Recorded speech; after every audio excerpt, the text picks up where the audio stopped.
Sir, जो जो जो दिल्ली में हुआ है और अभी हो रहा है, वो उसको कम्युनल राइट नहीं कहा जा सकता।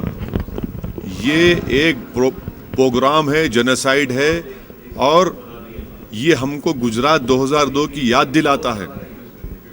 अल्लाह ना करे कि ये उस तरह से बढ़े आगे, मगर यकीनन जिस तरह से सरकार की खामोशी और बीजेपी सरकार की तरफ से कोई हरकत नहीं की जाती है और एक सन्नाटा मेंटेन किया जाता है, इन्हीं की नाहली का नहीं है मसला, इनकी डेलिबरेट इन एक्शन की वजह से। और पुलिस तो कॉम्प्लिसिट है वहां पर, पुलिस तो मिली हुई है दंगाइयों के साथ, तो कैसे रुकेगा दंगाई?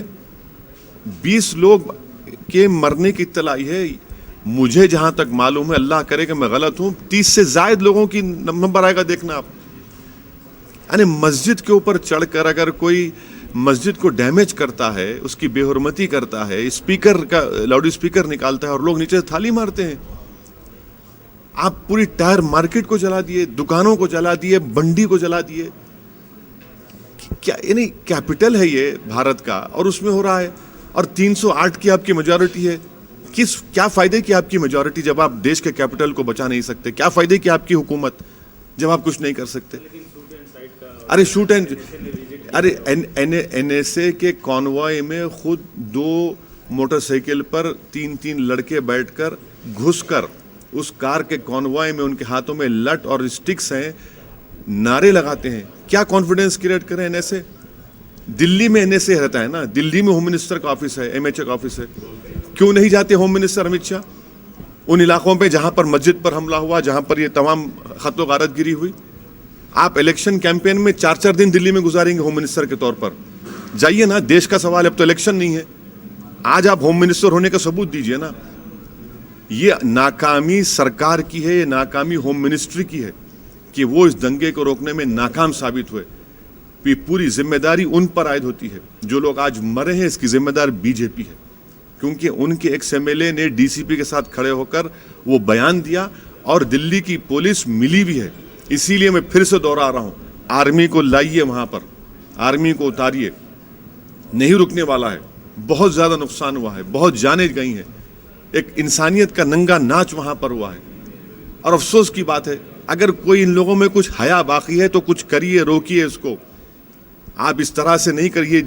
ये 2002 नहीं है, ये 2020 है।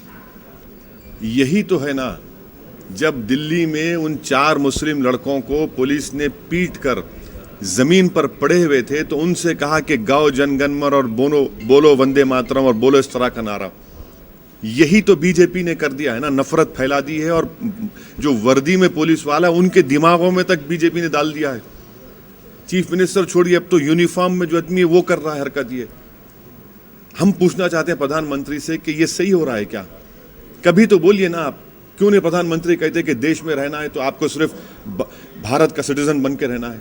क्यों नहीं कहते प्रधानमंत्री? क्यों नहीं प्रधानमंत्री कॉन्ट्रडिक्ट करते अपने चीफ मिनिस्टर को? मन की बात में सब बोलेंगे। अरे भाई, आप खुद नफरत पैदा कर रहे हैं, और नफरत तो अब तो यूनिफॉर्म के वर्दी में पहनने वालों पर आ चुकी है, तो चीफ मिनिस्टर की क्या बात है? मैं क्या बोलेंगे उनको? उनकी पार्टी खुद कर रही है, उनकी पार्टी खुद ये बता रही है कि जो ये नहीं बोलेगा वो भारत से उसको मोहब्बत नहीं है, कि ये लॉयल्टी का टेस्ट होगा। इसीलिए दिल्ली में जो पुलिस मिली भी है, इन्हीं के इन हरकतों की वजह से वो बायस हो चुकी दिल्ली की पुलिस। मैं कल ही पब्लिकली एक स्टेटमेंट दिया था कि आर्मी को बुलाया जाए और आर्मी के हवाले किया जाए, क्योंकि दिल्ली पुलिस नहीं रोकेगी। दिल्ली पुलिस बराबर की मुल्जिम है इसमें। दिल्ली पुलिस इन तमाम लोगों को बढ़ावा दे रही है। दिल्ली पुलिस पत्थर फेंक रही है, दिल्ली पुलिस पत्थर जमा कर रही है, दिल्ली पुलिस लड़कों को मार मार कर, पीट पीट कर जनगणमन वंदे मातरम को नारा लगाने के लिए कह रही है। दिल्ली पुलिस के सामने जर्नलिस्ट को मारा और पीटा गया। दिल्ली पुलिस के सामने एक जर्नलिस्ट के दांत तोड़ दिए गए। दिल्ली पुलिस के सामने सब चीज हो रहा है।